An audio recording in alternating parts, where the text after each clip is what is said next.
Бишкекте көп кабаттуу үйлөрдүн батирлеринин биринен эркек кишинин жансыз денеси табылды. Бишкектин Октябрь районунда көп кабаттуу батирлеринин ичинен эркек кишинин жансыз денеси табылды. Бул тууралуу Өзгөчө кырдаалдар министрлигинин басма сөз кызматынан билдиришти. Маалыматка ылайык 9 май күнү саат 9:53-тө Өзгөчө кырдаалдар министрлигинин Бишкек шаардык куткаруу кызматынын куткаруучулары 6-Кичи районунда жайгашкан батирлердин биринде жабылып калган эшигин ачышкан. Анда батирдин ичинен 1971 туулган эркек кишинин жансыз денеси табылган. Маркумдун жансыз денесин Ички иштер министрлигине өткөрүп беришкен.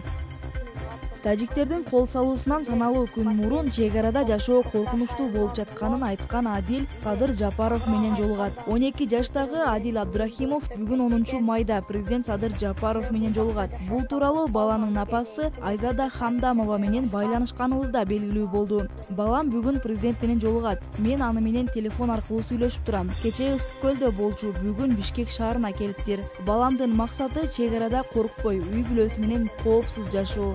Ал чындап тажап, коркуп калган. Ушуларды Жапаровго айтса керек, деди Хамдамова. Бул маалыматты тактоо үчүн президенттин маалымат катчысы Галина Байтерек менен байланышканыбызда ал бул маалыматты ырастады. Ооба, азыр Садыр Жапаров кичинекей Адилди күтүп жатат. Ал азыр жолугушат, деди. 26 апрелде тажик тарап жолдошумду куруу күнөөлөп, Орусиядан кармап камакка алышты деген Эсен Мажитовдун жубайы Супер KG порталына окуянын чоо жайын айтып берген. Бүгүнкү күндө Эсен Мажитов Орусияда кармалып камакта жатат. Буга чейинки тажик тарап Эсен Мажитовго кылмыш ишин козгоп издөө жарыялаган. Адил Абдрахимов дал ошол камакта жаткан Эсен Мажитовдун тун уулу.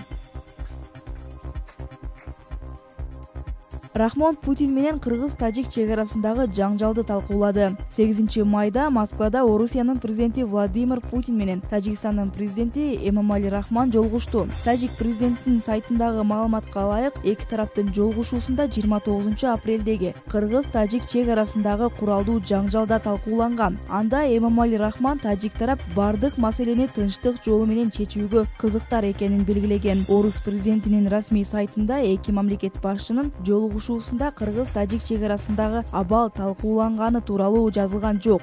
Орус лидери Тажикстандагы орус аскер базасын күчтөндүрүүгө кызыктар экенин билдирген. 28, 29, 30 апрелдеги кыргыз-тажик чек арасындагы куралдуу жаңжалда 36 кыргызстандык, анын ичинен 2 бала курман болгон. 180ден ашуун адам жаракат алды. Баткен облусунда 70ден ашык жеке турак жай кыйрап өрттөлгөн. Мектеп жана чек ара бекети сыяктуу мекемелердин имараты зыянга учураганы жана аймактагы 58 миңге чукул адам жашаган жерин таштап кетүүгө аргасыз болгону кабарланды. Тажик тараптан 19 адам өлүп, 87 киши жаракат алганы расмий түрдө жарыяланды. 15 миңге чукул жергиликтүү тургун коопсуз жайларга эвакуация болгону айтылды.